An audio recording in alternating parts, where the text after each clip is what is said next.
Hello welcome back. आज हामी class 9 र 10 दुवैमा कमन हुने topic size and reactivity of element त्यसको बारेमा आज हामी डिस्कस गर्छौं। ठीक छ। र size and reactivity of element जुन टपिक छ त्यो हाइली कन्सेप्चुअल टपिक हो। भन्नुको मतलब के हो कि त्यसमा कुनै फर्मुलाहरू छैन कि तपाई याद गरिलिनुहुन्छ वा त्यसलाई रटिहाल्नुहुन्छ वा घोकिहाल्नुहुन्छ।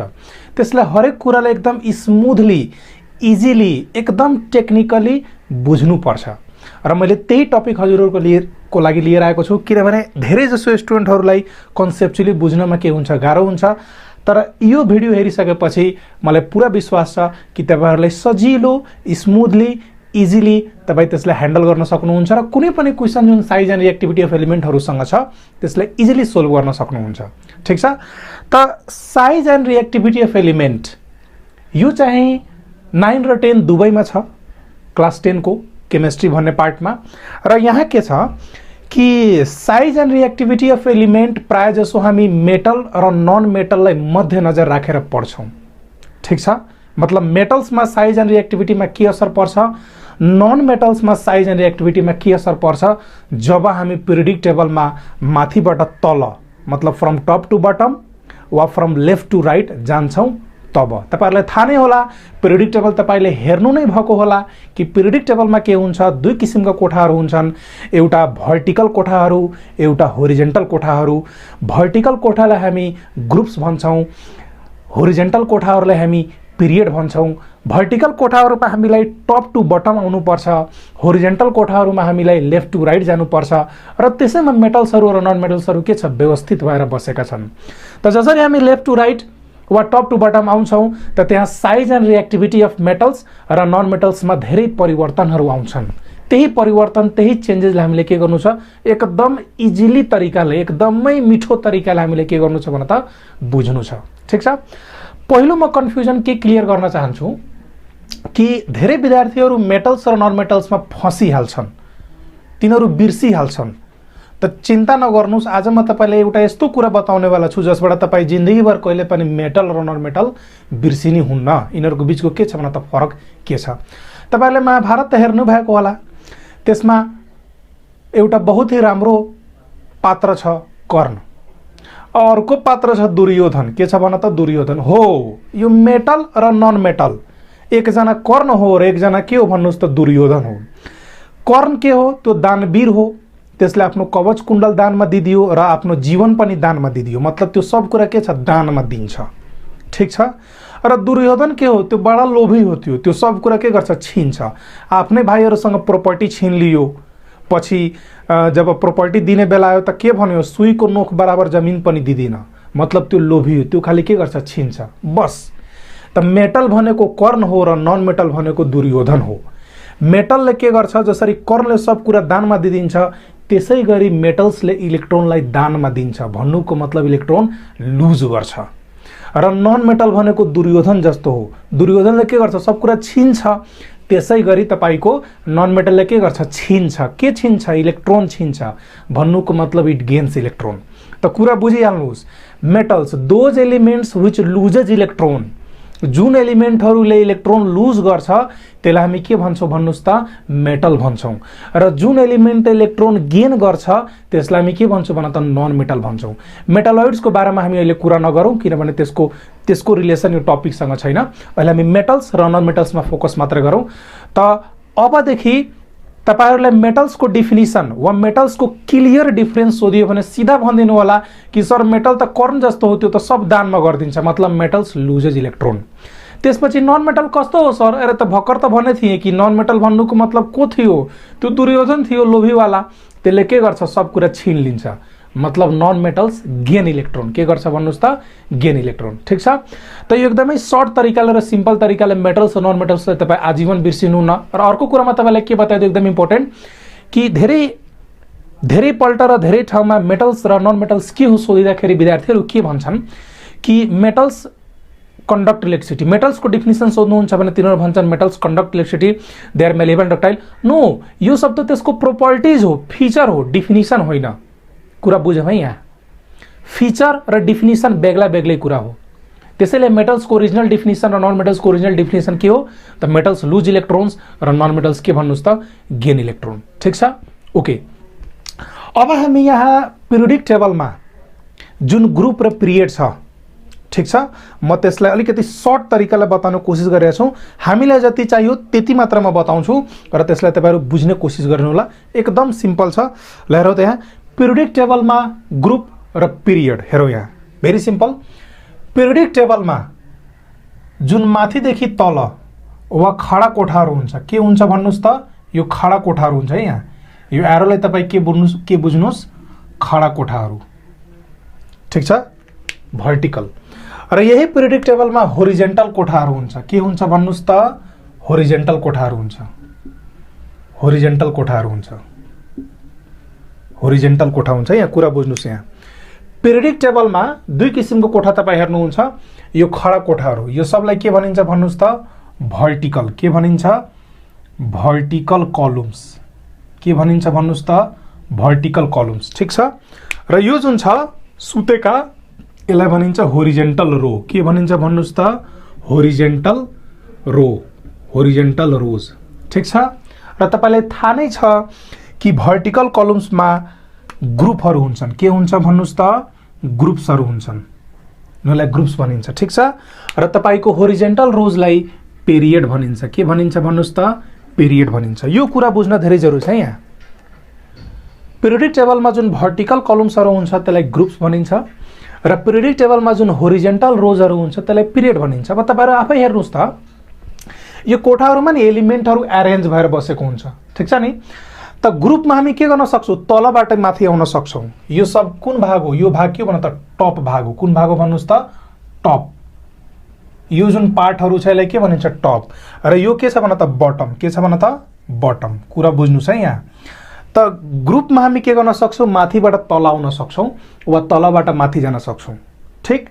र यो जुन तपाईको पिरियड छ, यतावाला पार्टलाई के भनिन्छ, लेफ्ट। के भनिन्छ भन्नुस् त, लेफ्ट। र यतावाला पार्टलाई के भनिन्छ भन्नुस् त, राइट। के भनिन्छ भन्नुस् त, राइट, ठीक छ नि। भन्नुको मतलब के हो कि पिरियडमा तपाई लेफ्टदेखि राइट जान सक्नुहुन्छ। पिरियडमा के हुन्छ भन्नुस् त, लेफ्टदेखि राइट जान सक्नुहुन्छ। यो कुरा मैले किन बताएँ, किनभने जब हामी प्रब्लम सोल्भ गर्छौं, त्यसको थ्योरीहरू सोल्भ गर्छौं, कन्सेप्ट बुझ्छौं भने हामीलाई थाहा हुनु पर्यो कि हामी ग्रुपमा हामीलाई के गर्नु पर्यो, कताबाट कता जानु पर्यो, र पिरियडमा हामीलाई कताबाट कता जानु पर्यो। यदि हामीलाई यो थाहा छैन कि पिरियडमा लेफ्ट टु राइट गइन्छ वा राइट टु लेफ्ट गइन्छ र ग्रुपमा टप टु बटम गइन्छ वा बटम टु टप गइन्छ भने हामी त्यसमा एन्सरलाई एक्सप्लेन गर्न सकिदैन, त्यहाँ गाह्रो हुन्छ हामीलाई, ठीक छ नि। त एकदम क्लियर कन्सेप्ट। पिरियडमा लेफ्टदेखि राइटतिर गइन्छ वा राइटबाट लेफ्टतिर आइन्छ र ग्रुपमा के गरिन्छ भने त टप टु बटम आइन्छ, ठीक। अब यसमा ओल्ड पिरियोडिक टेबल र न्यू पिरियोडिक टेबल, हामी न्यू पिरियोडिक टेबललाई बेस मानेर अनि हामी पढ्दै छौं, ठीक छ। अब न्यू पिरियोडिक टेबलमा तपाईको 18 वटा ग्रुप छ र 7 वटा पिरियड छ। त 18 को 18 वटा ग्रुप पढ्नु छैन। 18 वटा ग्रुप मध्ये त्यसलाई डिभाइड गरिएको छ, ग्रुप ए र ग्रुप बी छन्। यहाँ हामीलाई 9 र 10 क्लाससम्म ग्रुप ए को बारेमा मात्र जान्नु छ।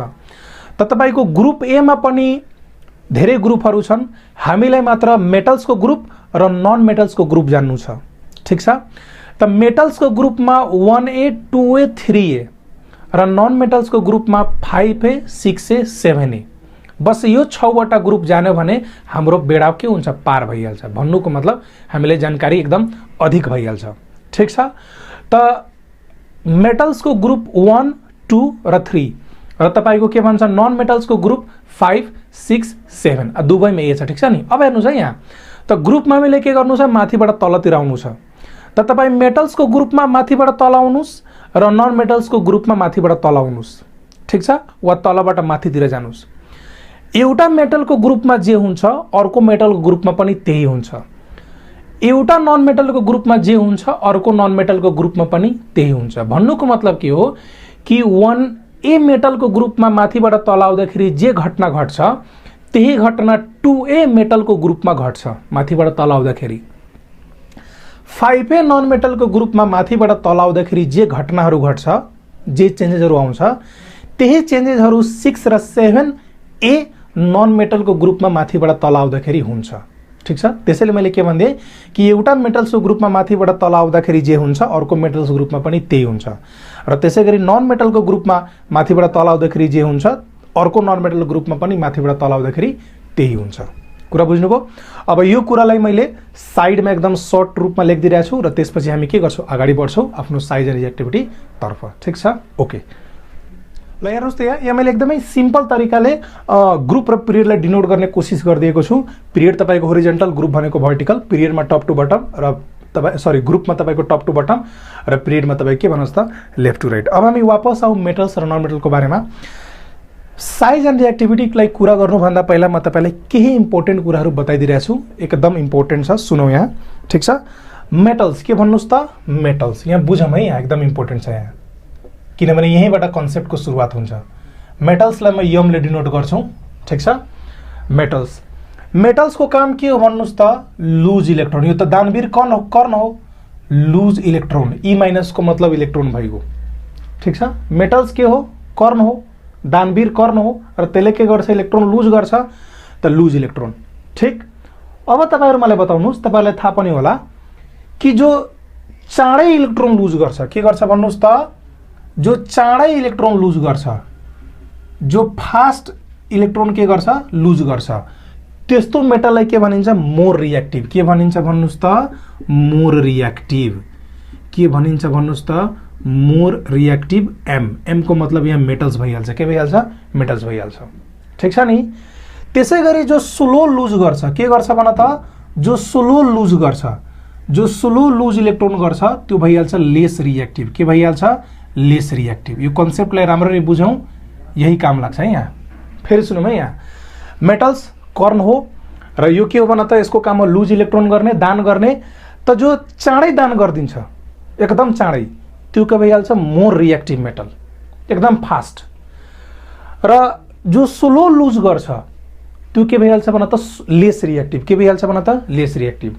त मेटल्समा कोही मेटल्स एकदम फास्ट रिएक्टिभ हुन्छ र कोही मेटल्स के हुन्छ स्लो रिएक्टिभ हुन्छ वा लेस रिएक्टिभ हुन्छ। र क्वेसन पनि यसरी नै आउँछ, which metal among which metal is more or less. तपाईँले दुईवटा मेटल्स, दुई या दुईभन्दा बढी मेटल्सको नाम दिइदिन्छ र तपाईँसँग भन्छ कि बताउनुहोस् कुन मेटल मोर रिएक्टिभ हो र कुन मेटल के हो भन त लेस रिएक्टिभ हो। ठिक छ, ओके।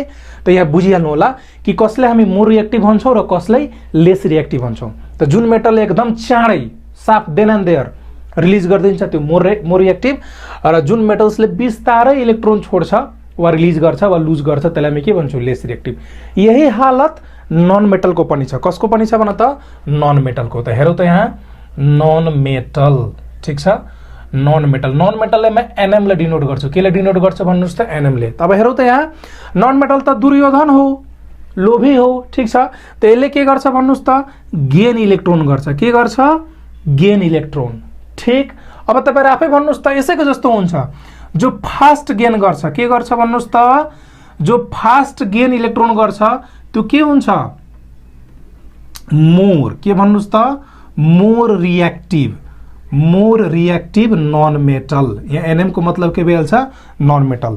र जो स्लो गेन गर्छ, जुन नन मेटलले के गर्छ स्लो गेन गर्छ इलेक्ट्रोन, त्यो के हुन्छ भन त लेस रिएक्टिभ। के हुन्छ भन त लेस रिएक्टिभ नन मेटल। के हुन्छ भन्नुहोस् त लेस रिएक्टिभ नन मेटल।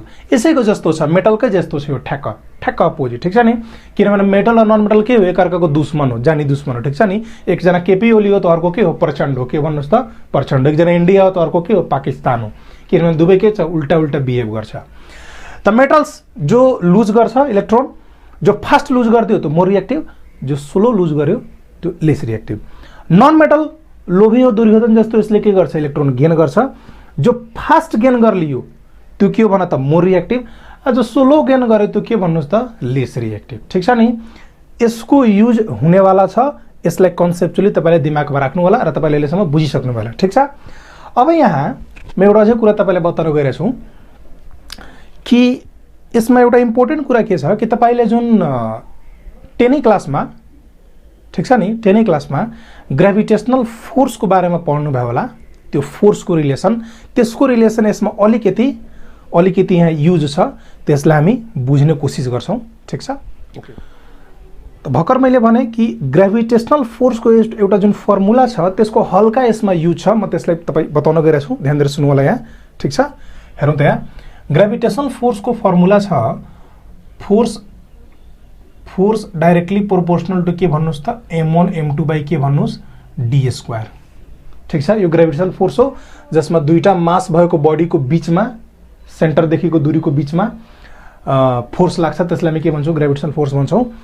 अब यहाँ दुईटा मासको बीचमा फोर्स लाग्छ, ठिक छ नि, तर यो त हामी मेटल्स पढिरहेछौँ र मेटलको एलिमेन्ट हो, ठिक छ, र एलिमेन्टको अर्को रूप के हो एटम हो, ठिक छ। त एटम्समा के हुन्छ यहाँ हेरौँ त एकछिन, यहाँ तपाईँलाई म बुझाइदिरहेको छु। एटममा सेन्टरमा के हुन्छ न्युक्लियस हुन्छ, के हुन्छ भन्नुहोस् त न्युक्लियस हुन्छ, ठिक छ। र यसको सबभन्दा बाहिरको जुन अर्बिट छ जसलाई हामी आउटर मोस्ट अर्बिट भन्छौँ, ठिक छ, त्यसमा इलेक्ट्रोन हुन्छ, के हुन्छ भन्नु त इलेक्ट्रोन हुन्छ। त यो जुन सबभन्दा बाहिरको अर्बिट छ आउटर मोस्ट अर्बिट वा यसलाई भ्यालेन्स अर्बिट पनि भनिन्छ, त्यसको जुन इलेक्ट्रोन छ, ठिक छ नि, त्यसको जुन इलेक्ट्रोन छ त यहाँ न्युक्लियस र यो आउटर मोस्ट भएको इलेक्ट्रोन, आउटर मोस्ट अर्बिटमा भएको इलेक्ट्रोन, यिनीहरूको बीचमा पनि एउटा फोर्स लाग्छ, के लाग्छ भन्न त फोर्स लाग्छ, जसलाई धेरै नाम दिइन्छ इलेक्ट्रोस्ट्याटिक फोर्स अफ अट्र्याक्सन र कहिलेकाहीँ न्युक्लियर फोर्स अफ अट्र्याक्सन पनि भनिन्छ। तपाईँ कुनै पनि नाम लिनुहोस् तर कन्सेप्ट के बुझ्नु होला कि एटमको न्युक्लियस, ठिक छ, र तपाईँको त्यही एटमको आउटर मोस्ट अर्बिटमा भएको इलेक्ट्रोन, ठिक छ नि, यिनीहरूको बीचमा के हुन्छ तनाव हुन्छ, अट्र्याक्सन हुन्छ। के हुन्छ भन्न त अट्र्याक्सन हुन्छ मतलब फोर्स लाग्छ, यिनीहरू एक अर्कालाई के गर्छ भन्न त खिच्छ, के गर्छ भन्न त खिच्छ। यहाँ न्युक्लियसमा मैले प्लस किन लेखेको छु किनभने न्युक्लियसमा प्रोटोन छ र प्रोटोन भनेको पोजिटिभली चार्ज हो, के भन्नुहोस् त पोजिटिभली चार्ज हो, ठिक छ। त कुनै पनि एटम मेटल होस् वा नन मेटल होस् त्यसको न्युक्लियसको प्लस चार्ज वा न्युक्लियस भनौँ र त्यसैको आउटर मोस्ट अर्बिटको जुन इलेक्ट्रोनहरू हुन्छ तिनीहरूको बीचमा फोर्स अफ अट्र्याक्सन हुन्छ। कुरा बुझ्नुभयो हो। त अब यसलाई म मेटिदिरहेको छु, यहाँ कुरा तपाईँहरूले बुझिसक्नु भएको छ, ठिक छ। र यसलाई हामी साइडमा गरौँ, यहाँ एकछिनको लागि यहाँ साइडमा गरौँ, यहाँ प्लस र के भन्नुहोस् त इलेक्ट्रोन। त अब यहाँ force directly proportional to m1 m2 छ, ठिक छ नि। त यो मास भएको बडीमा लाग्यो त मैले यस्तो लेखेँ। अब यसैलाई म अलिकति मोडिफाई गरिदिरहेको छु। त यो प्लस पनि चार्ज हो र इलेक्ट्रोन पनि चार्ज हो। त चार्जलाई हामी के मानिदिउँ, एउटालाई q1 मानिदिउँ, अर्कोलाई के मानिदिउँ q2 मानिदिउँ, ठिक छ नि। र यिनीहरूको बीचको दूरी पनि छ, के छ भन त दूरी पनि छ d स्क्वायर, सपोज d मानिदिउँ। र यही फर्मुलालाई अलिकति रिलेट गरौँ त त्यो के भइहाल्छ भन त force directly proportional to q1 q2 by के भन्नुहोस् d स्क्वायर, के भइहाल्छ भन त d स्क्वायर, ठिक छ नि। अब यहाँ कुरा बुझ्यौ, यहाँ यो q1 q2 भन्नुको मतलब एउटा तपाईको न्युक्लियसमा भएको चार्ज हो, प्रोटोन हो, र q2 भन्नुको मतलब इलेक्ट्रोनको चार्ज हो। कसको चार्ज भन त इलेक्ट्रोनको चार्ज हो। र d स्क्वायर भन्नुको मतलब त्यो न्युक्लियसदेखि लिएर आउटर मोस्ट अर्बिट जुन छ वा जुन इलेक्ट्रोन छ त्यसमा त्यसको बीचको दूरी हो, ठिक छ। यसलाई जस्ट मैले रिलेट मात्र गर्न खोजेको। अब तपाईहरु हेर्नुस् त यहाँ यदि यो तपाईको न्युक्लियस र आउटर मोस्ट अर्बिटमा भएको इलेक्ट्रोन वा आउटर मोस्ट अर्बिटको बीचको यदि दूरी बढ्यो भने हैन, हेर्नुस् त यहाँ दूरी बढ्यो भने तपाईको फोर्स के हुन्छ भन्न त घटिहाल्छ। कुरा बुझ्नुस् है, यहाँ एकदम इम्पोर्टेन्ट छ, एकदम जरुरी छ यो फर्मुलाको मद्दतले एटमको न्युक्लियस र एटमको आउटर मोस्ट अर्बिटमा भएको इलेक्ट्रोन, ठिक छ, यिनीहरूको बीचको यदि दूरी बढ्यो भने तिनीहरूको बीचको फोर्स अफ अट्र्याक्सन के हुन्छ भन्न त घटिहाल्छ। यो कुरा याद राख्नु होला, यहाँ फोर्स अफ अट्र्याक्सन के हुन्छ भन्न त घट्छ, पहिलो कुरा। अरे यसैले उल्टाइदिनुस्, यदि यिनीहरूको बीचको दूरी घट्यो भने फोर्स अफ अट्र्याक्सन के हुन्छ भन्न त बढ्छ, के हुन्छ भन्न त बढ्छ। यो बुझ्नुस् है, यहाँ एकदम इम्पोर्टेन्ट छ यहाँ, ठिक छ। यदि एटमको न्युक्लियस र आउटर मोस्ट अर्बिट वा त्यसमा भएको इलेक्ट्रोनको बीचको दूरी बढ्यो भने, एरो माथि गइरहेछ मतलब बढिरहेछ, बढ्यो भने तपाईको बीचको फोर्स अफ अट्र्याक्सन के हुन्छ घट्छ, अकर्डिङ टु दिस फर्मुला। र यो फ्याक्ट पनि हो। तर यदि एटमको न्युक्लियस र आउटर मोस्ट अर्बिटमा भएको इलेक्ट्रोन वा अर्बिटको बीचको दूरी घट्यो भने, ठिक छ नि, तिनीहरूको फोर्स अफ अट्र्याक्सन के हुन्छ भन्न त बढ्छ, के हुन्छ भन्न त बढ्छ, ठिक छ। कुरा बुझ्नुभयो। भन्नुको मतलब के हो कि मान लो यदि यो हाइड्रोजन हो, यो हाइड्रोजनको स्ट्रक्चर छ र यहाँ एउटा इलेक्ट्रोन छ, र मान लो यो तपाईको सोडियमको स्ट्रक्चर छ। कसको स्ट्रक्चर छ भन्न त सोडियमको 2 2 8 10 र त्यसपछि एउटा के भन्छ त इलेक्ट्रोन। ठिक छ नि। अब हेर्नुहोस् त ध्यान दिएर यो न्यूक्लियस भइगयो। यहाँदेखि यसको दूरीलाई म RH मानिरहेको छु। के मानिरहेको छु भन्नु त RH मानिरहेको छु। ठिक छ नि। RH मतलब रेडियस अफ हाइड्रोजन वा डिस्टेन्स अफ हाइड्रोजन, जे मान्नुस्, यहाँ डी मान्नुस् वा आर मान्नुस्, नो प्रब्लम। ठिक छ नि। त्यसले केही फरक पर्दैन खासै, दूरी यो दुवै। र हेर्नुहोस् त यो इलेक्ट्रोन है, यहाँ आउटर मोस्ट अर्बिट यो हो। त यहाँदेखिको दूरीलाई मैले के मानिदिरहेको छु भन त RNA मानिदिरहेको छु। के मानिदिरहेको छु RNA। यो हाइड्रोजन भइगयो र यो तपाईँको सोडियम भइगयो। कुरा बुझ्नुहोस् है यहाँ। त हेर्नुहोस् त यहाँ न्यूक्लियस छ र इलेक्ट्रोन छ, यिनीहरूको बिचको दूरीलाई मैले RH माने। यहाँ न्यूक्लियस छ र आउटर मोस्ट अर्बिट इलेक्ट्रोन छ, यसको यिनीहरूको बिचको दूरीलाई मैले RNA माने। र तपाईँ हेर्नुहोस् त यहाँ RNA इज ग्रेटर देन के भन्नुहोस् त RH। मतलब सोडियम एटमको न्यूक्लियस र आउटर मोस्ट अर्बिटमा भएको इलेक्ट्रोनको बिचको दूरी हाइड्रोजन एटमको न्यूक्लियस र इलेक्ट्रोनको बिचको दूरी भन्दा धेरै बढी छ। यदि जब दूरी धेरै बढी छ, हेर्नुहोस् त यसको मतलब यो डिस्टेन्स के छ भन त धेरै बढी छ। जब डिस्टेन्स धेरै बढी छ यसको मतलब थाहा छ के हो, यो न्यूक्लियस र इलेक्ट्रोनको बिचको फोर्स के होला भन त कम होला। फोर्स Na के होला भन त कम होला। ठिक छ। ओके, कुरा बुझ्नुभयो। र त्यसै गरी हाइड्रोजनको दूरी कम छ भने तपाईको डिस्टेन्स हाइड्रोजन कम छ भने फोर्स हाइड्रोजन के हुन्छ भन त बढी हुन्छ। के हुन्छ भन्नुस् त बढी हुन्छ। कुरा बुझ्नुस् है यहाँ। सारा खेल यही हो, सब गेम यही हो।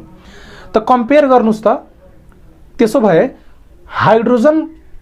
हाइड्रोजनमा न्यूक्लियस र इलेक्ट्रोनमा लाग्ने फोर्स के हुन्छ बढी हुन्छ। को भन्दा भन्नुस् त सोडियम भन्दा। कुरा बुझ्नुभयो। एकदम इम्पोर्टेन्ट छ र यही कन्सेप्ट हो। ठिक छ नि।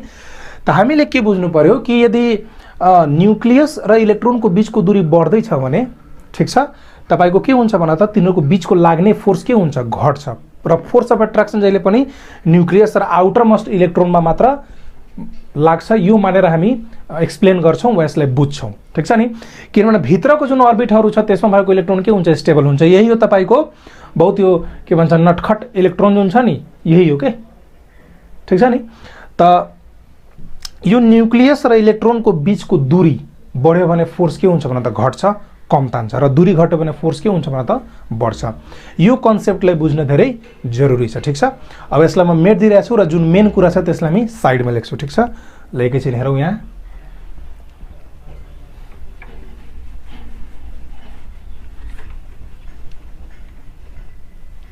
ओके, त हाम्रो मेन कुरा के थियो भन्नुस् त, के हामीले लेखेको थियौँ यहाँ, के हामीले भर्खर कन्क्लुजन निकाल्यौँ। यदि दूरी बढ्यो भने फोर्स के हुन्छ रे घट्दो रहेछ। ठिक छ। र त्यसै गरी दूरी यदि घट्यो भने फोर्स के हुन्छ भन त बढ्दो रहेछ। के छ र भन त बढ्दो रहेछ। फोर्स कसको बिचमा, न्यूक्लियस र आउटर मोस्ट अर्बिटमा भएको इलेक्ट्रोनको बिचमा। ठिक छ। ओके, अब नेक्स्ट कन्सेप्ट है यहाँ। यो र यसको काम भयो। अब यसको र यसको रिलेसन बुझौँ। ठिक छ। यहाँ बुझ्नुहोस् त यहाँ। त यहाँ force is directly proportional to के हुन्छ भन त Q1 एन्ड Q2। भन्नुको मतलब के हो, यदि दुवैको चार्जको म्याग्निट्युड बढिरहेछ भने हाम्रो फोर्स अफ एट्र्याक्सन के हुन्छ भन त बढ्छ। भन्नुको मतलब के हो, हेरौँ यहाँ फिगर बनाएर। सपोज यहाँ तपाईको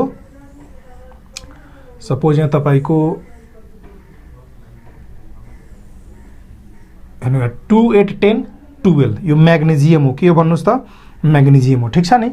त्यसपछि हामी अगाडि बढौँ। 2 8 10 र सपोज यहाँ के छ भन त 13 के छ भन्नुस् त 3।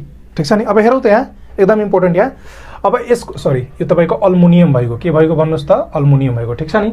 अब हेरौँ त यहाँ यसको र यसको फोर्स अफ एट्र्याक्सन चार्जको बिचमा। त यहाँ कतिवटा तपाईको, अब यो म्याग्नेजियम हो भने यसमा 12 वटा प्रोटोन हुन्छ र 12 वटा इलेक्ट्रोन हुन्छ। ठिक छ। र यदि यो अल्मुनियम हो भने के हुन्छ भन्नुस् त यहाँ 13 वटा इलेक्ट्रोन हुन्छ र 13 वटा के हुन्छ भन्न त प्रोटोन हुन्छ। ठिक छ नि। अब तपाईँ हेर्नुहोस् त यहाँ 12 × 12 गुणा गर्नुहोस् त कति आउँछ 144 आउँछ। ठिक छ। र यहाँ 13 × 13 मल्टिप्लाई गर्नुहुन्छ भने कति हुन्छ भन्न त 169 आउँछ। अब तपाईँ आफै हेर्नुहोस् त यसमा एउटाले इलेक्ट्रोन बढेको छ, एउटाले प्रोटोन बढेको छ। त जब इलेक्ट्रोन प्रोटोन यसमा बढ्यो, यसको बढी छ यसको कम यसभन्दा, त यसको फोर्सको म्याग्निट्युड पनि के हुन्छ भन्न त बढ्छ। के हुन्छ भन्न त बढ्छ। कुरा बुझ्नुभयो नि।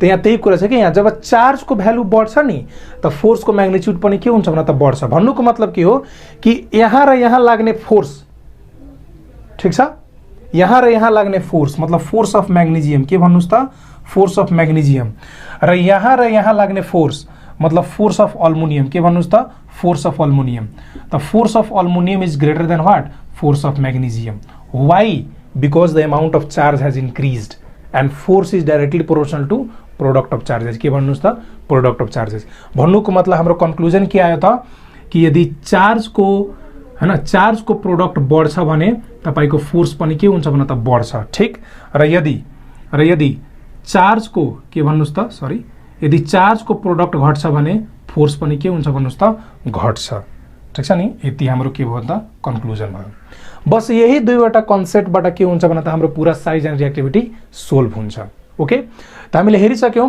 कि डिस्टेन्स बढेपछि फोर्समा के असर पर्छ र तपाईको चार्ज बढेपछि फोर्समा के असर पर्छ र दुवैको रिलेसन हामीले क्लियरली पिक्चर बनाएर बुझिसक्यौं अब हामी फाइनली यो दुवै चीजलाई युज गरेर कसरी वास्तवमा माथिबाट तल आउँदाखेरि के प्रब्लम हुन्छ वा के देखिन्छ त्यो हामी क्लियरली के गर्छौं भने त बिस्तारै बिस्तारै स्मुथली त्यसलाई बुझ्ने प्रयास गर्छौं ओके म यो भागलाई मेट्दिरहेको छु र मात्र यति कन्सेप्टको बेसिसमा हामी के गर्छौं भने त अगाडि बढ्छौं ओके हामीले बुझिसक्यौं कि यदि दूरी बढ्यो न्यूक्लियस र आउटरमोस्ट अर्बिटको बीचमा भयो सरी न्यूक्लियस र आउटरमोस्ट अर्बिटमा भएको इलेक्ट्रोनको बीचको दूरी यदि माथि हेरेको मतलब बढ्नु त तिनीको बीचको फोर्स घट्छ र यदि तिनीको बीचको दूरी घट्यो भने फोर्स के हुन्छ बढ्छ फर्मुलालाई हामी बुझिसकेका छौं यदि न्यूक्लियस र आउटरमोस्ट अर्बिटको चार्ज को प्रोडक्ट बढ्यो माथि हेरेको मतलब के हुनु बढ्नु त फोर्स पनि के हुन्छ तिनीको बीचको बढेर जान्छ यदि न्यूक्लियसमा भएको चार्ज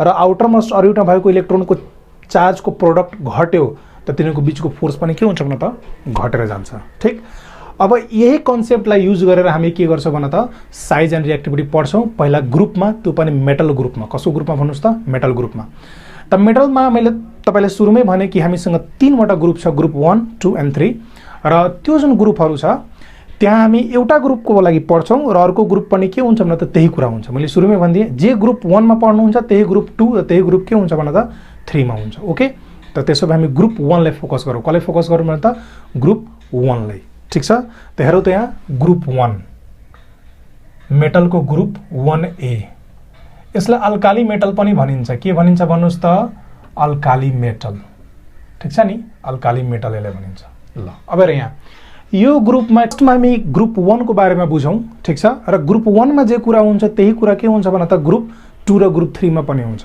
ठीक छ ग्रुप 1 मा भएको मेटल्सलाई कसरी याद गर्ने लाइन बाइ लाइन हेर्नुस् यहाँ ट्रिक हेर्नुस् यहाँ हेलिना के रब के भनिन्छ भने त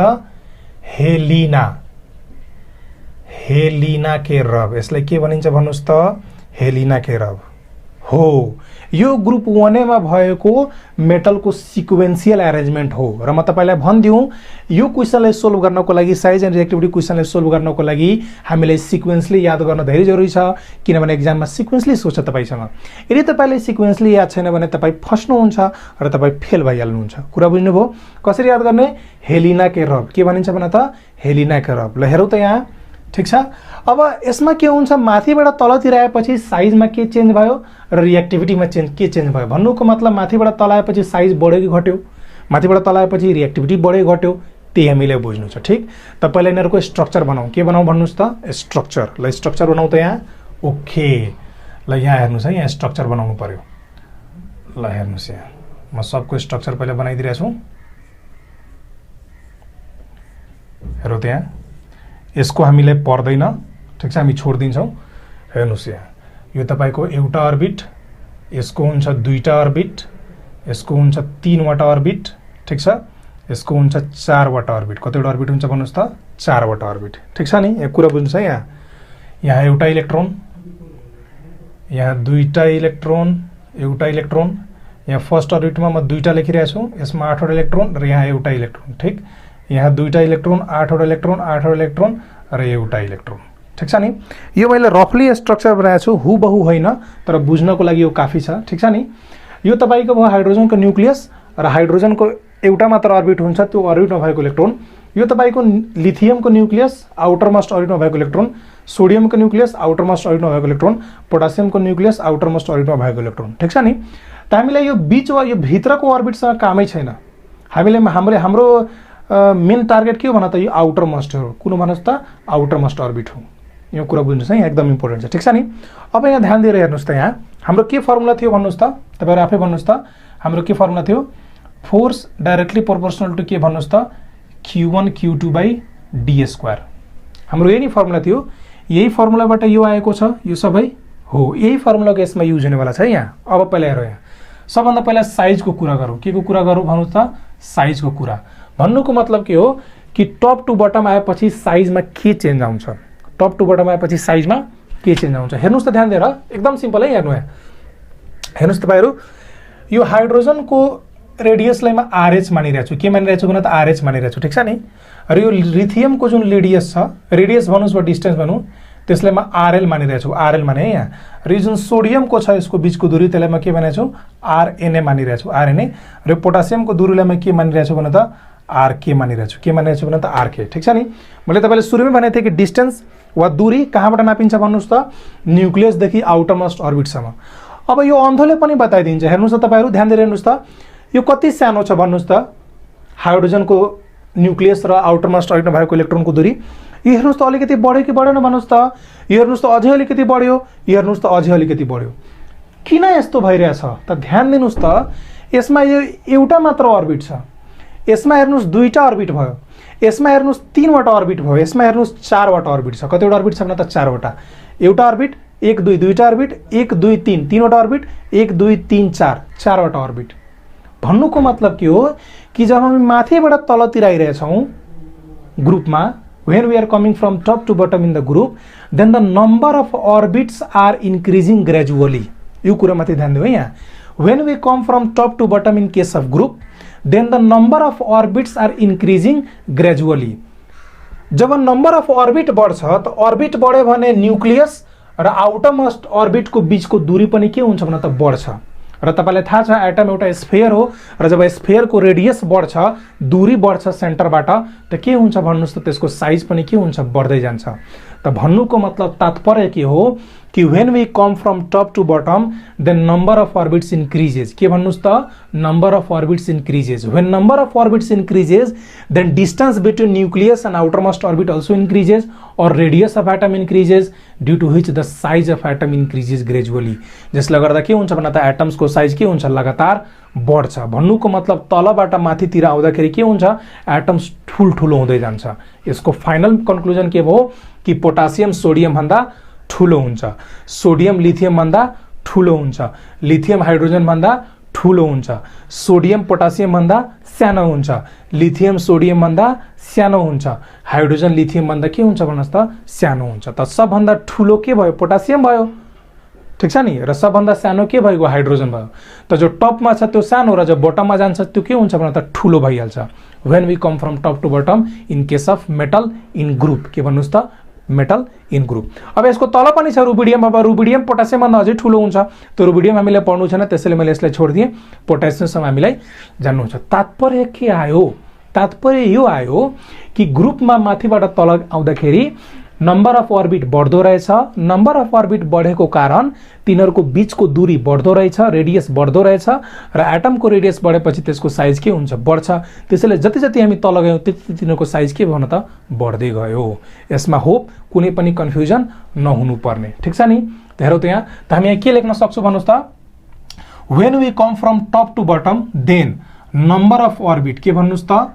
number of orbit increases. number of orbit के भन्नुस् त? increases, ठीक छ। number of orbit increases। त्यसपछि के हुन्छ भन्न त? radius, के भन्नुस् त? radius of atom increases। के भन्नुहुन्छ भन्नुस् त? radius of atom increases। यो पनि मैले लेखिदिएँ। त्यसैले गर्दा के हुन्छ भन्न त? size of atom increases। के हुन्छ भन्नुस् त? size of atom increases। size of atom के भन्नुस् त? increases। यही तीनवटा कुरालाई मिलाएर हामीले के गर्नु छ भने त? आन्सर लेख्नु छ। Number of orbit increases, radius of atom increases, due to which size of atom के भन्न त?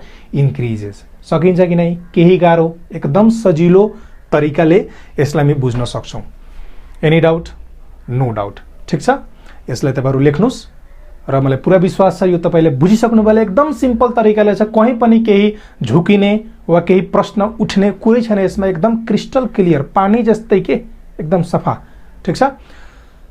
त यो थियो साइजको बारेमा। अब हामी बुझ्छौँ रिएक्टिभिटीको बारेमा। रिएक्टिभिटीमा के हुन्छ जब माथिबाट तलतिर आउँछौँ। ठिक छ, ओके। यहाँ लेखौँ साइज त भइसक्यो। अब हामी के जान्नु छ भन्नुहोस् त, रिएक्टिभिटी जान्नु छ। के जान्नुहोस् त भन्नुहोस् त, रिएक्टिभिटी। ठिक छ नि। अब हेरौँ यहाँ रिएक्टिभिटी त हाम्रो फर्मुला कुन हो भन्नुहोस् त, यो फर्मुला हो कि भन्नुहोस् त, यो फर्मुला हो। र हामी मेटलको बारेमा पढिरहेछौँ। त मैले सुरुमै भनिदिएको थिएँ कि मेटल को हो, दानवीर कर्ण हो। त जो चाँडै दान गर्छ त्यो के मोर रिएक्टिभ, जो बिस्तारै दान गर्छ त्यो के भन्नुहोस् त, लेस रिएक्टिभ। ठिक, अब हेरौँ त यहाँ ध्यान दिएर। र मैले यो पनि भनेको थिएँ कि त्यो लुज र गेन हुनेवाला काम कहाँ हुन्छ भने त मात्र आउटर मोस्ट अर्बिटमा हुन्छ, किनभने भित्रको अर्बिट के छ, त्यो पुरा प्याक छ, स्टेबल छ, त्यसमा हामीले केही मतलब छैन। हाम्रो फोकस मात्र कहाँ हुन्छ, न्युक्लियस र आउटर मोस्ट अर्बिटमा भएको इलेक्ट्रोनको बिचमा। ठिक, त्यसो भए हेरौँ त यहाँ फर्मुला हाम्रो यो है। यहाँ म फेरि एकपल्ट फर्मुला लेखिदिरहेछु। यहाँ साइडमा फर्मुला लेख्छु, force directly proportional to Q1 Q2 by के भन्नुहोस् त, d²। ठिक छ नि। अब यहाँ ध्यान दिएर हेरौँ त, यहाँ ध्यान दिएर एकदम एउटा कुरा। ठिक छ नि। हेर्नुहोस् त यो सबै जुन आउटर मोस्ट अर्बिट छ, सबै आउटर मोस्ट अर्बिटमा एउटा मात्र इलेक्ट्रोन छ। कति इलेक्ट्रोन छ भन्नुहोस् त, एउटा मात्र इलेक्ट्रोन छ। यहाँ कुरा बुझौँ। यहाँ सबै आउटर मोस्ट अर्बिटमा के छ भने त, एउटा मात्र इलेक्ट्रोन छ। भन्नुको मतलब के हो, यो सपोज यदि Q1 प्लस हो र Q2 माइनस हो भने सबैमा एउटा मात्र इलेक्ट्रोन छ भने हाम्रो नेगेटिभ चार्ज त सबैमा कन्स्ट्यान्ट छ। के छ भन्नुहोस् त, कन्स्ट्यान्ट छ। खाली प्लस चार्ज बढिरहेछ। के बढिरहेछ भन्नुहोस् त, प्लस चार्ज बढिरहेछ। त एकछिनको लागि हामी के मानौँ कि त्यो नेगेटिभ चार्जलाई कन्स्ट्यान्ट भएको कारण हामी त्यसलाई हटाइदिउँ। के गरौँ भन्नु त, हटाइदिउँ। ठिक छ, कन्स्ट्यान्ट छ। हेर्नुहोस् त सबैमा के छ, एउटा मात्र इलेक्ट्रोन छ। कुरा बुझ्नुभयो नि। त त्यसलाई हामी हटाइदिउँ, मतलब चार्जलाई हामी के गरिदिउँ भन्नु त, इग्नोर गरिदिउँ। के गरिदिउँ भन्नुहोस् त, इग्नोर गरिदिउँ। त्यसो भए यो रिश्ता कस्तो भइहाल्छ, यस्तो भइहाल्छ, 1/d² भइहाल्छ। ठिक छ, कुरा बुझ्नुभयो। यो बुझ्नको लागि मात्र हो, कुनै अथेन्टिक कुरा होइन, कन्सेप्चुअल मात्र हो। यहाँ हेर्नुभयो, तपाईँहरू आफै हेरिरहनु भएको छ कि आउटर मोस्ट अर्बिटमा के छ, इलेक्ट्रोन चारैतिर के छ भने त, एउटा मात्र छ। त हामी चार्जलाई कन्स्ट्यान्ट मानेर त्यसलाई हटाइदिरहेछौँ। ठिक छ नि, केही फरक पर्दैन, हटाइदियो हामीले। त यो घटेर यस्तो आइगयो, मतलब फोर्स र दूरीको रिलेसन आइगयो। त हेर्नुहोस् त यहाँ यो मैले पहिलादेखि बनाएर के राखेको छु यहाँ, र यो रिलेसनबाट पनि के साबित भयो कि यदि डिस्टेन्स बढ्यो भने फोर्स के हुन्छ भने त, घट्छ। अथवा यही रिलेसनलाई मैले के यहाँ लेखिदिरहेको छु, डिस्टेन्स घट्यो भने फोर्स के हुन्छ भने त, बढ्छ। भन्नुको मतलब जहाँ दूरी बढी होला, दूरी बढीको मतलब साइज बढी होला, त्यहाँ फोर्स के हुन्छ, कम हुन्छ। जहाँ दूरी कम होला त्यहाँ फोर्स के हुन्छ भने त, बढी होला। ठिक छ नि। अब ध्यान दिएर हेर्नुहोस् त, यहाँ सुरुमा के छ भने त, दूरी एकदम कम छ। हेर्नुहोस् त यहाँ डिस्टेन्स के छ भने त, एकदम कम छ। कति नजिक छ, यहाँ डिस्टेन्स एकदम कम छ भने उल्टा भइहाल्छ, मतलब यहाँ फोर्स के हुन्छ, धेरै बढी हुन्छ। यो न्युक्लियस र यो इलेक्ट्रोनको बिचमा लाग्ने फोर्स के हुन्छ, एकदम बढी हुन्छ, एकदम जोडले समातेको हुन्छ। तपाईँ मलाई आफै बताउनुहोस्, जब यहाँ फोर्स धेरै बढी छ, जब यसले एकदम जोडले समातेर राखेको छ भने के यो इलेक्ट्रोन भाग्न पाउँछ भन्नुहोस् त, भाग्न पाउँदैन नि त। भाग्न नपाउनुको मतलब के, लुज गर्न नपाउनु हो।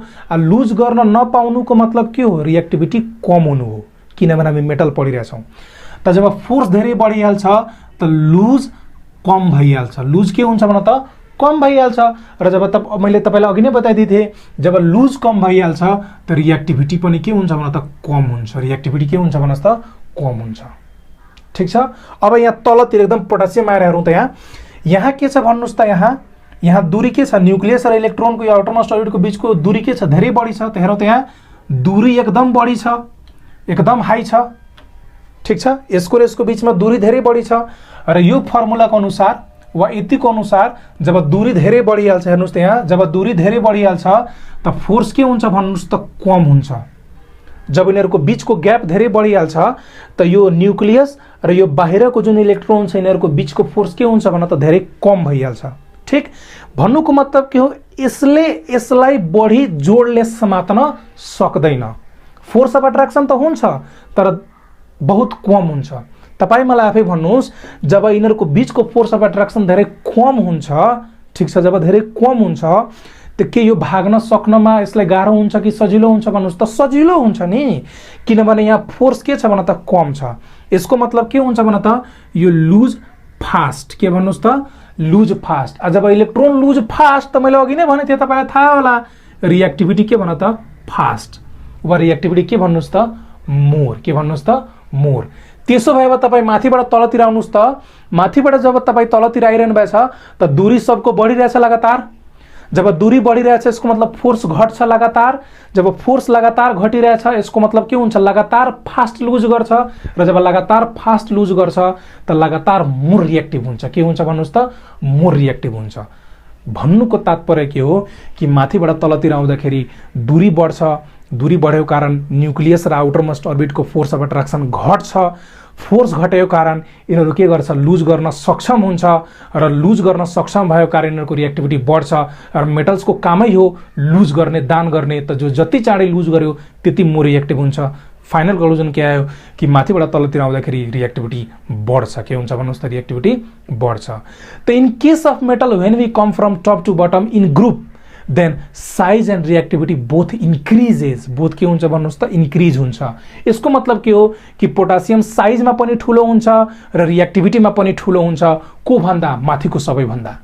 यसको मतलब के हो कि सोडियम के हुन्छ, साइजमा पनि ठुलो हुन्छ, रिएक्टिभिटीमा पनि ठुलो हुन्छ, को भन्दा, लिथियम र हाइड्रोजन भन्दा। यसको मतलब के हो कि हाइड्रोजन सबभन्दा सानो हुन्छ र रिएक्टिभिटीमा पनि कम हुन्छ, को भन्दा, तलको भन्दा। यसरी हामीले के गर्नुपर्छ भन त, साइज एन्ड रिएक्टिभिटीले क्लियरली, क्रिस्टल क्लियर तरिकाले हामी बुझ्न सक्छौं। र मलाई पुरा विश्वास छ यसमा कहीँ पनि तपाईलाई केही पनि बुझ्न अप्ठ्यारो नभएको होला। ठीक छ, यो फर्मुलाको प्रयोग गरेर हामीले टेक्निकली यसलाई के गर्न सक्छौं भने त एकदम कन्सेप्चुअली आरामले बुझ्न सकिन्छ। ठीक छ, त फाइनल कन्क्लुजन के आयो कि मेटलमा माथिबाट तल आउँदाखेरि के हुन्छ, साइज एन्ड रिएक्टिभिटी दुवै बढ्छ। ग्रुपको केसमा ग्रुपमा मेटलको केसमा माथिबाट तल आउँदाखेरि साइज र रिएक्टिभिटी दुवै बढ्दो रहेछ। अब यो रिएक्टिभिटीलाई म तपाईलाई यहाँ लेखिदिरहेको छु, तपाईहरु सजिलो तरिकाले बुझ्न सक्नुहुन्छ। यो सबलाई म मेटिदिरहेको छु यहाँ। ठीक, यो सबलाई हटाइदिउँ। ओके, ल अब हेरौँ त यहाँ रिएक्टिभिटीमा के हुन्छ भन त, when we come from top to bottom then size increases. के बढ्छ भन त, साइज इन्क्रिज हुन्छ है, यहाँ साइज इन्क्रिज हुन्छ। ठीक, त्यसले गर्दा के हुन्छ भन त, फोर्स डिक्रिज हुन्छ। फोर्स के हुन्छ भन्नुस् त, डिक्रिज हुन्छ, डिक्रिज हुन्छ। जसले गर्दा के हुन्छ भन त, लुज फास्ट हुन्छ, मतलब इन्क्रिज हुन्छ। जसले गर्दा के हुन्छ भन्नुस् त, रिएक्टिभिटी के हुन्छ भन्नुस् त, रिएक्टिभिटी बढ्छ। रिएक्टिभिटी के हुन्छ भन्नुस् त, बढ्छ। यही कुरा तपाईँ लेखेर यसलाई सजिलो तरिकाले एक्सप्लेन गर्न सक्नुहुन्छ कि जब हामी माथिबाट तलतिर आउँछौँ त साइज इन्क्रिज हुन्छ, साइज इन्क्रिजले गर्दा फोर्स डिक्रिज हुन्छ, force of attraction between nucleus and outermost orbit और भ्यालेन्स इलेक्ट्रोन, जसले गर्दा तिनीहरू चाँडै लुज गर्न सक्छ। फोर्स घट्यो भने त चाँडै लुज गर्न सक्छ, र रिएक्टिभिटी के हुन्छ भने त बढ्छ। यसलाई अर्को तरिकाले कसरी बुझ्ने कि जस्तै मान लिनु कि तपाईको घरको बगलैमा कोही हैन, तपाईको के भन्छ कि घरको बगलैमा तपाईको गर्लफ्रेन्ड छ हैन, धेरै धेरै पुरानो माया छ, त दूरी एकदम कम छ। धेरै पुरानो माया छ मतलब फोर्स बढी भइहाल्यो, त त्यसलाई छोड्न गाह्रो हुन्छ कि सजिलो हुन्छ भने त गाह्रो हुन्छ। मान लो कोही दुई देश पार कोही छ, भर्खर बनाउनु भयो, त दूरी धेरै बढी छ, फोर्स घट्छ, त्यो जुनै बेला पनि भागेर जान सक्छ। कुरा बुझ्नु भने त्यही कुरा, जसरी दूरी घट्यो फोर्स, दूरी बढ्यो फोर्स घटिहाल्छ, फोर्स घटेपछि त फुत्त के हुन्छ, भागिहाल्छ। बस यति कुराले तपाईले के गर्नु छ भने त कन्सेप्चुअली बुझ्नु छ। ठीक, ओके। अब यो ग्रुप 1 मा चाहिँ लागू हुन्छ नि, त्यही कुरा कहाँ हुन्छ भन्नुस् त, ग्रुप 2 र ग्रुप 3 मा पनि लागू हुन्छ। फाइनल कन्क्लुजन के आयो कि इन केस अफ मेटल और metallic group when we come from top to bottom then size and reactivity both increases। size and reactivity both increases। के हुन्छ भन्नुस् त, both increase हुन्छ। कुरा बुझ्नु भने यही हो मेन कुरा। ठीक, अब यसपछि हामी के गर्छौं भन त, नन मेटलको ग्रुपलाई डिस्कस गर्छौं। ठीक, ओके। हामीले ग्रुप मेटालिक ग्रुप 1 को बारेमा बुझिसक्यो, माथिबाट तल आउँदाखेरि साइज र रिएक्टिभिटीमा के असर पर्छ। अब हामी नन मेटलको एउटा ग्रुपलाई बुझ्न गएका छौं कि माथिबाट तल आयो भने त्यसको साइज र रिएक्टिभिटीमा के असर पर्छ। हेरौँ, non मेटलको group 5A 6A 7A हो। म 7A बताउँछु। 7 मा चाहिँ घटना घट्छ, त्यही घटना कहाँ हुन्छ, 5 र 6A मा पनि घट्छ। हेरौँ यहाँ 7A यिनीहरूको ग्रुपलाई हेलोजेन पनि भनिन्छ। के भनिन्छ भन्नुस् त, हेलोजेन। हेलो को मतलब साल्ट, जेन को मतलब के हुन्छ, प्रोड्युसर। के हुन्छ भन्न त, प्रोड्युसर। मतलब यिनीहरू साल्ट प्रोड्युसर हो। यो क्वेशन सोच्छ कहिलेकाहीँ एक मारमा। हेरौँ त यहाँ कुन कुन एलिमेन्ट हुन्छ भन्नुस् त, फिरकल बरियात,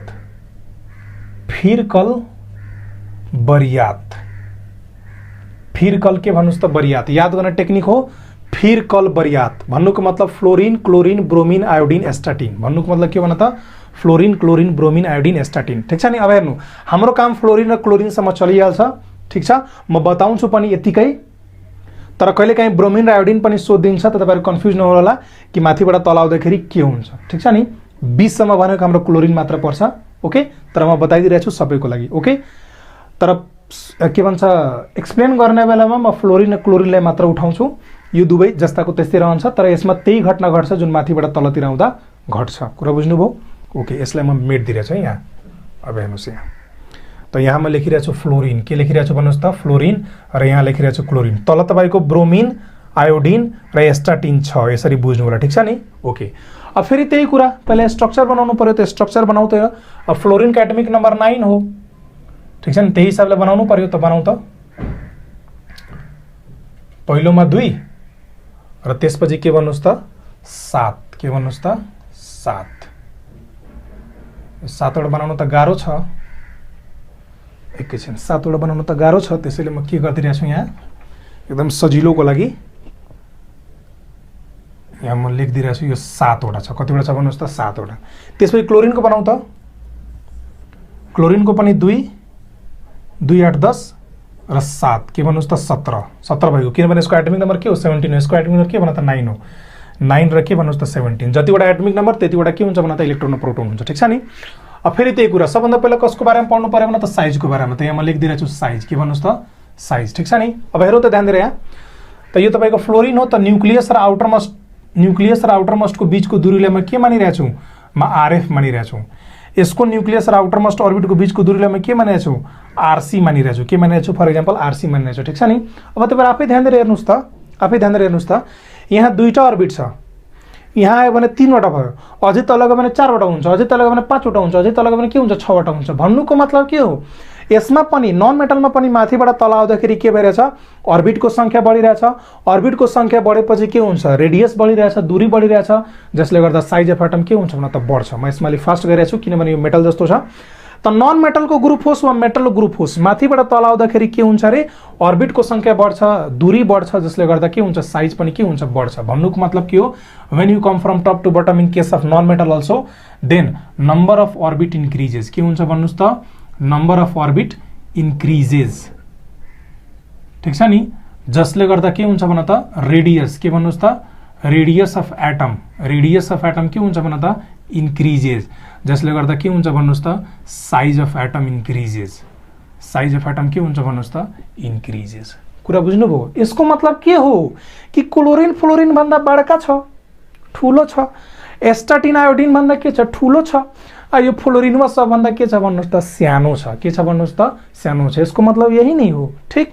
त साइजको मामलामा नन मेटलको ग्रुप र मेटल ग्रुप के छ भने त सेम छ। दुवैमा तपाईँ माथिबाट तल आउनुहुन्छ भने दुवैको साइज के हुन्छ भने त?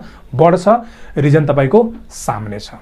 ठीक? अब कुरा गरौँ रिएक्टिभिटीको। कसको कुरा गरौँ भन्नुहोस् त? रिएक्टिभिटीको। ओके, भर्खर हामीले मेटलमा नन मेटलमा माथिबाट तल आउँदाखेरि साइजमा के असर हुन्छ त्यो हामीले हेर्यौँ। ठीक? अब हामी हेर्न गइरहेछौँ रिएक्टिभिटीमा के असर पर्छ। हेरौँ यहाँ, त्यो त मेटलमा थियो, मतलब के थियो? त्यो जति चाँडै लुज गर्यो त्यति रिएक्टिभ। यो त बेचारा नन मेटल हो। यसको मतलब यसलाई के गर्नु पर्यो भन्नुहोस् त? गेन गर्नु पर्यो, अनि नै रिएक्टिभ हुन्छ। मैले भनेको थिएँ नि, यो त दुर्योधन हो, लोभी हो। त्यसले जति फास्ट गेन गर्छ त्यति बढी के हुन्छ भने त? रिएक्टिभ हुन्छ। के हुन्छ भन्नुहोस् त? रिएक्टिभ हुन्छ। ल फेरि यो फर्मुलाको मद्दत लिउँ त। ठिक छ नि?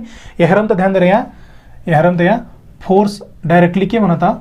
Q1 Q2 बाई के भन्नुहोस् त? D square. ठिक छ नि? अब हेरौँ त, ध्यान दिएर यहाँ यो आउटरमा कतिवटा छ? 7वटा। हामीले खालि आउटरसँग मतलब छ, किनभने भित्र त कामको लागि छैन, त्यो त नलायक छ। यसमा पनि 7वटा। भन्नुको मतलब के हो? बाहिरको जुन चार्ज छ त्यो सेम छ। के छ भने त? सेम छ, माइनस। त हामी के गर्छौँ? चार्जलाई हटाइदिन्छौँ, त्यसले देश निकाला गरिदिन्छौँ। ठिक छ नि? त यो घटेर के आयो भन्नुहोस् त? यो घटेर तपाईँको यस्तो आयो। कुरा बुझ्नुभयो? भन्नुको मतलब के हो कि यसबाट हामीले के बुझ्नु पर्यो कि यदि दूरी बढ्यो भने तिनीहरूको बीचको फोर्स के हुन्छ? घट्छ। र यदि दूरी घट्यो भने तिनीहरूको बीचको फोर्स के हुन्छ भने त? बढ्छ। कुरा बुझ्नुभयो नि? अब ध्यान दिएर हेर्नुहोस् यहाँ। अब हेर्नुहोस् है यहाँ के हुन्छ। हेर्नु, यो फ्लोरिन र क्लोरिन त नन मेटल हो। यसको दूरी के छ भन्नुहोस् त? कम छ। हेर्नुहोस् है, यसको दूरी के छ भने त? कम छ। ठीक? यदि दूरी कम छ भने फोर्स के हुन्छ भने त? बढेर जान्छ। फोर्स के हुन्छ भने त? बढेर जान्छ। ठीक? यदि फोर्स बढेर जानुको मतलब के हो? यसको तान्नेवाला क्षमता के हुन्छ? बढ्छ। मतलब यो बढी लोभी हुन्छ। जब तान्नेवाला क्षमता बढ्छ त त्यसलाई हामी गेन यो जी को मतलब के हो भन त गेन, गेन के हुन्छ बढ्छ र तपाईलाई थाहा छ जब तान्ने क्षमता बढ्छ भने यसको रिएक्टिभिटी पनि के हुन्छ भन्नुस् त बढ्छ, के हुन्छ भन्नुस् त बढ्छ। ठीक, अब हेर्नुस् त यो क्लोरिनवा तैका फ्लोरिनवा भन्दा अलिकति बडका छ, के छ भन्नुस् त बडका छ। बडका हुनु भन्नुको मतलब के हो, यसको दूरी के भयो बढ्यो, यसको दूरी के भयो बढ्यो। जब दूरी बढ्यो त फोर्सवा के भयो घट्यो, जब दूरी बढिहाल्यो त न्यूक्लियस र इलेक्ट्रोनको बीचको फोर्सवा के भयो घट्यो, र जब फोर्सवा घट्यो त के हुन्छ तान्न सक्ने क्षमता पनि के हुन्छ घट्छ, के हुन्छ भन्नुस् त घट्छ। जब तान्न सक्ने क्षमता घट्छ त रिएक्टिभिटी पनि के हुन्छ, अरे घटेर जान्छ भन्न हो, के हुन्छ भन्नुस् त घटेर जान्छ। कुरा बुझ्नुभयो कि नाइ? यसको मतलब के हो कि जब तपाईँ माथिबाट तलतिर आउनुहुन्छ त दूरी बढ्दै जान्छ, जब दूरी बढ्दै जान्छ त्यो यो न्यूक्लियस र आउटरमोस्ट अर्बिटको बीचको इलेक्ट्रोन त घट्दै जान्छ। जब घट्दै जान्छ त तान्ने क्षमता घट्दै जान्छ, मतलब गेन पावर कम हुँदै जान्छ। र मैले सुरुमै लेखाइदिए थिएँ जब गेन पावर कम हुन्छ त रिएक्टिभिटी के हुन्छ कम हुन्छ, किनभने यो दुर्योधन हो र यसको काम हो तान्ने। जब यो तान्नै सक्दैन त के को दुर्योधन, केहीको पनि दुर्योधन होइन।